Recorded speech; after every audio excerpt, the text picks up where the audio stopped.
العاشرة مساء بتوقيت أسمر المحلي أينما كنتم أيها السادة والسيدات من الفضائية التي نحييكم ونقدم لحضراتكم نشرة أخبار هذا المساء. استيلوا معكم أنا عبد الله محمد علي بالعناوين.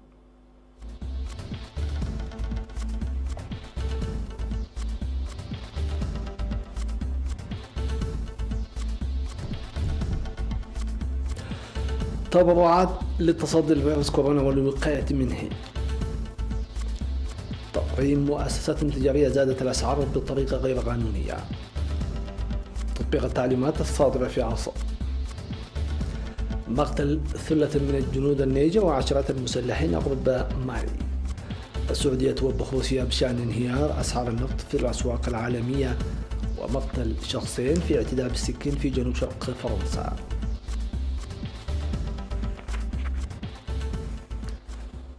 أهلا بكم من التفاصيل.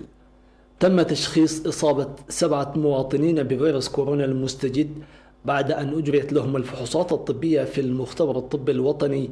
6 منهم قدموا إلى البلاد من الخارج عن طريق الرحلات الجوية قبل توقفها، وواحدة من داخل البلاد. ومن بين المصابين 5 من الإناث و2 من الذكور، تتراوح أعمارهم ما بين 21 عاما وحتى 69 عاما. وقد كان 6 منهم ملازمين الحجر الصحي. ومع إضافة هؤلاء 7 بلغت حالات الإصابات في البلاد 29 حالة إصابة مؤكدة، وسيظل جميعهم في المستشفى ويحصلون على الرعاية الطبية.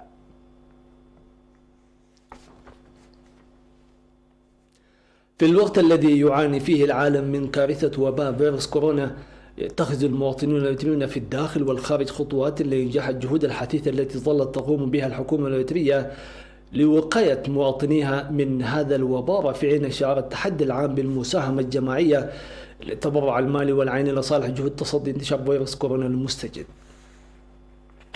وبناء على ذلك، جمع الإريتريون المقيمون في الولايات المتحدة الأمريكية خلال أسبوع واحد أكثر من 2.7 مليون دولار. وأشارت السفارة الإريترية في أمريكا إلى أن 935,385 دولار دخل في خزانة صندوق التصدي ضد الوباء، فيما تجري عملية جمع التبرعات المتبقية عن طريق الوثائق البنكية المباشرة. وأفادت السفارة الإريترية في الولايات المتحدة الأمريكية بأنه رغم صعوبة جمع التبرعات الطارئة، وضعا في الاعتبار أوضاع الوباء المتفشي في أمريكا وقاعدة التباعد الاجتماعي، إلا أن المواطنين الإريتريون المقيمون في الولايات المتحدة الأمريكية يشاركون بكثافة في نقاشات تتم عبر الهاتف تناولت الواجب الوطني في التصدي للوباء العالمي ووقاية تفشيه وانتشاره في البلاد وجمع تبرعات مالية ناجحة. في غضون ذلك، تبرع أعضاء المهامات الدبلوماسية في أمريكا وكندا وأوروبا براتبهم الشهري، وأعضاء السفارة الإريترية في الرياض ب15,000 ريال سعودي. كما تبرع الإريتريون في الدول الاسكندنافية بمليون كرونر سويدي، والسيد كيدان أسفهاس جودون ب10,000 نقفة، والسيد أرونغو كريستوس ب1000 نقفة، وكلاهما من سكان أسمرا. وقد دخلت التبرعات في رقم حساب 101-120-0635 الذي فتح في البنك الوطني الإريتري للتصدي لفيروس كورونا. كما تبرع المواطنون في غرب المملكة العربية السعودية خلال يومين بمبلغ 161,500 ريال سعودي على المستويين الفردي والجماعي. وأفادت المعلومات الواردة من قص الإريتري العام في جدة بأن جمعية السيارات البيضاء تبرعت ب100,000 ريال سعودي، و74 شخصا تبرعوا ب31,500 ريال سعودي، فيما تبرع الاتحاد الوطني للمرأة الإريترية فرع جدة ب10,000 ريال سعودي، والجالية الإريترية بجدة 20,000 ريال سعودي. وقام الإريتريون المقيمون في بريطانيا العظمى وشمال إيرلندا بخطوات طارئة لدعم الجهود التي تبذلها الحكومة والشعب الإريتري بتبرعات مالية بلغت أكثر من 55,000 جنيه استرليني. في غضون ذلك، سلم المواطن الإريتري المقيم في أوكلاند بكاليفورنيا الأمريكية فندقه الكائن في شارع عرارب لوزارة الصحة الإريترية حتى تنتهي أزمة فيروس كورونا المستجد.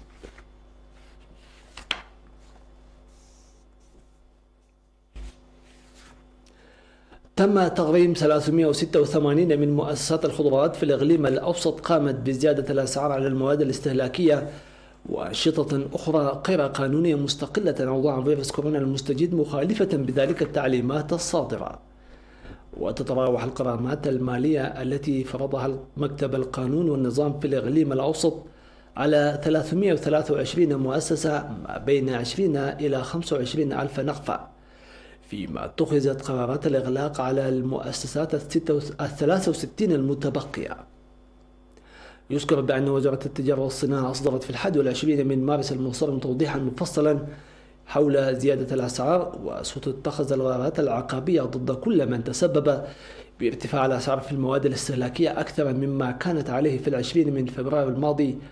كما ستتخذ قرارات صارمة ضد من أخفوا البضائع كمصادرة البضاعة وإلقاء الرخص التجارية بموجب إعلان الأعمال التجارية غير القانونية رقم 125/2002. عقدت إدارة الإقليم الأوسط في 3 من أبريل لقاء لمناقشة التنسيق الجاد لتطبيق التعليمات الصادرة وقاية وحدا من وباء فيروس كورونا المستجد. وقدم المدير التنفيذي للإقليم السيد زريد تولد برهان في اللقاء الذي شارك فيه مدراء المديريات توضيحا مفصلا حول التطبيق الكامل للتعليمات واللوائح التي أصدرتها الحكومة للحد من مرض فيروس كورونا، وأشار إلى أن المدراء والمدراء التنفيذيين في المديريات هم اللاعبين الأساسيين في هذا الشأن. وأوضح السيد زريد أن الخيار الوحيد في مرحلة الكارثة الطارئة للحدو من الوباء هو تطبيق التعليمات الصادرة كما يجب، وعلى مدراء المديريات تحمل المسؤولية القصوى. وطالب المشاركون بدورهم في الآراء التي أدلوا بها حل إشكالية المياه التي تعد في الوقت الحالي من أهم التحديات. وأوضح مسؤول الشرب الصالحة ومجال الصف الصحي في إدارة الإقليم الأوسط المهندس يوهانس مولوس ريان العمل للتقليل من المشاكل، مشيرا إلى توظيف 33 صهريجا على المناطق التي لم تصلها المياه عن طريق الأنابيب.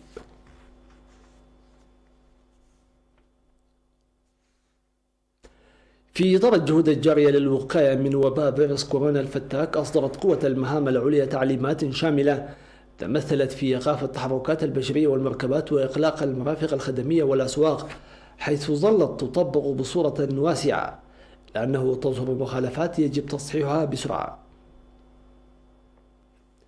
ووفق المعلومات التي أدلى بها مراسل وكالة الأنباء الإترية أن أسواق الماشية تمارس نشاطها الروتيني عكس مؤسسات تصليح الدراجات والحانات التقليدية والنجارة والحداد التي أوقفت نشاطها رسميا. ورغم مقاطعة الطلاب مقاعد الدراسة تفاديا لأضرار الوباء ولازموا منازلهم، إلا أنهم يمارسون التحركات عن طريق الدراجات الهوائية، لذلك قدمت دعوة للآباء للتعامل الجدي معها مدركين خطورة الأوضاع الصحية. سيداتي سادتي، لا فاصل مسمى نوافيكم بالأنباء العالمية، فتفضلوا بالبقاء معنا.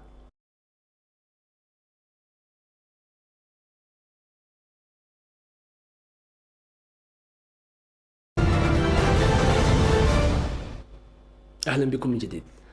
أعلنت حكومة النيجر في بيان لها مقتل 4 عسكريين نيجريين و63 إرهابيا في معارك بين الجيش ورجال مدججين بالسلاح في منطقة تيل أبيب القريبة من مالي قرب البلاد.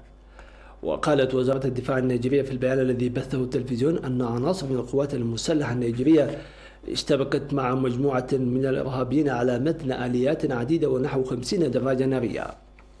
وأضافت الوزارة أن الحصيلة المؤقتة هي 4 قتلى و19 جريحا في صفوف العسكريين و63 إرهابيا تم شل حركتهم.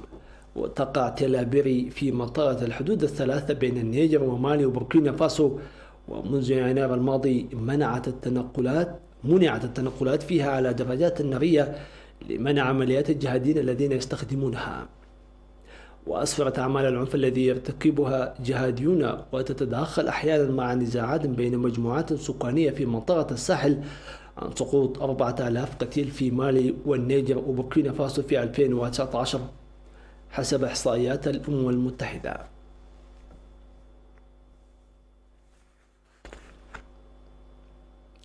انتقدت السعودية روسيا بشدة ردا على اتهامها المملكة بالتسبب في انهيار أسعار الطاقة العالمية، ما يظهر التوتر قبيل اجتماع طارئ لمنظمة أوبك ومنتجي النفط الآخرين. وانخفضت أسعار النفط بشكل حاد بعدما فشل ما تسمى مجموعة أوبك بلس ومن ضمنها روسيا في الاتفاق على تخفيضات الإنتاج في أوائل مارس، وبدأت حرب الأسعار على الفور في ظل تهديد السعودية بالضخ بوتيرة قياسية لاغتنام حصص السوق، على الرغم من أن وباء فيروس كورونا أدى إلى انخفاض الطلب بشكل حاد، إذ أوقفت شركات الطيران في جميع أنحاء العالم رحلاتها. وانخفض خام برنت القياس العالمي إلى حوالي 24 دولارا للبرميل، مقارنة بالأسعار التي تجاوزت 70 دولار قبل عام واحد.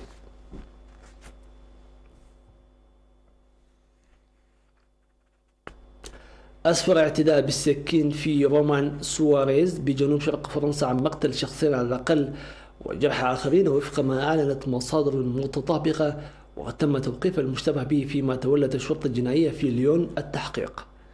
وقالت رئيسة البلدية أن الهجوم وقع أمام مخبز اصطف أمامه الزبائن في متاجر بوسط البلدة، مضيفة أن الشرطة اعتقلت المهاجم.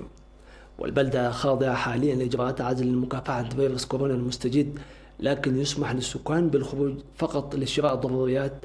وتولت الشرطة الجنائية في ليون التحقيق، وتقيم النيابة العامة المتخصصة في مكافحة الإرهاب تقيم الوضع حاليا لمعرفة إذا ما كانت ستتولى القضية.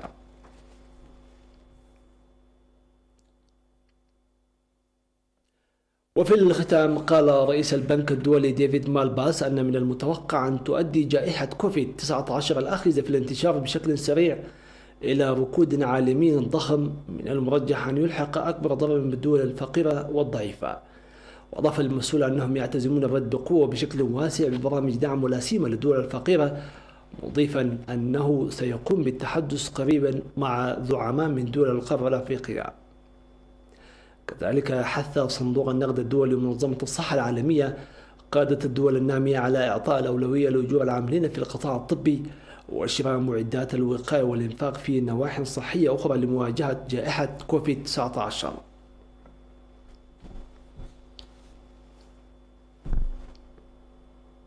مشاهدينا الأفاضل، وصلنا إلى ختام هذه النشرة. دمتم في أمان الله.